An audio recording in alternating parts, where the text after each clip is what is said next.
నాయనకాలు చెప్పండి. ఏ భేదము లేదు, అందరూ పాపము చేసి దేవుడు అనుగ్రహించు మహిమను పొందలేకపోతున్నారు. నా ప్రియమైన ఆడపడుచులారా, అన్నదమ్ములారా, ఈ రాత్రి మీకేం చెప్పాలనుకుంటున్నా తెలుసా?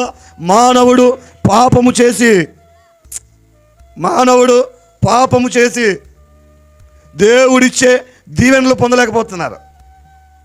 మానవుడు పాపము చేసి దేవుడిచ్చే ఆరోగ్యాన్ని పొందలేకపోతున్నాడు.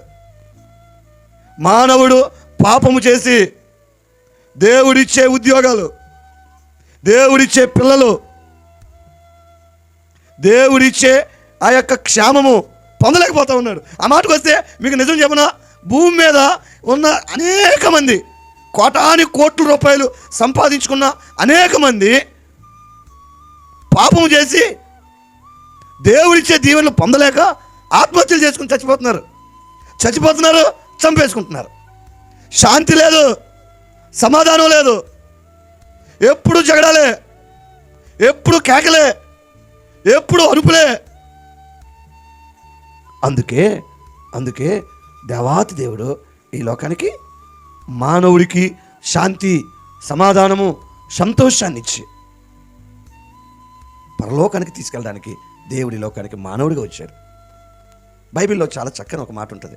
అదేంటంటే, నశించిన దానిని వెదకి రక్షించుటకు మనుష్య కుమారుడు ఈ లోకమునకు వచ్చాను అని ఉంటుంది. చెప్పండి, వెనక చెప్పండి. నశించిన దానిని, పిల్లలు చెప్పొద్దు, పిల్లలు ఎవరు చెప్పొద్దు, పెద్దలు చెప్పండి. ఆ అమ్మగారికి ఏదో ఫోన్ వస్తుంది పాపం. అమ్మా నీకు వినపడట్లేదు, బయటికి వెళ్ళమ్మా, బయటకన్నా వెళ్ళిపోయి కట్టే అంటే నా వాయిస్లో నీకు వినపడదు, వాళ్ళకి వినపడదు పాపం. బయటకు వెళ్ళి మాట్లాడి పర్లేదు, అర్జెంట్ ఏమో, ఇల్లు పర్లేదు, ఇల్లు బంగారు తల్లి. అలా కోపం చూస్తుంది, అర్జెంట్ ఫోన్ అయితే ఇల్లు అంటున్నాను, పర్లేదా అయితే ఎత్తకేక. నశించిపోతున్న దాన్ని వెదకి రక్షించడానికి దేవుని కుమారుడు ఈ లోకానికి మానవుడిగా వచ్చాడు. అదే క్రిస్మస్ అంటే. మానవుడు నాశనానికి పరిగెడుతున్నాడు, మానవుడు సమస్యల్లోకి పరిగెడుతున్నాడు, మానవుడు ఇబ్బందులు కొని తెచ్చుకుంటున్నాడు, మానవుడు అప్పులు తెచ్చుకుంటున్నాడు.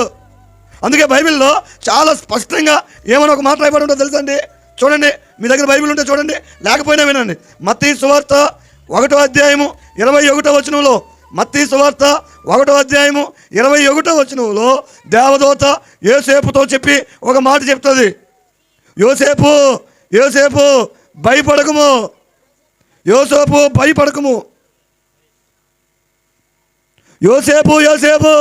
భయపడద్దు.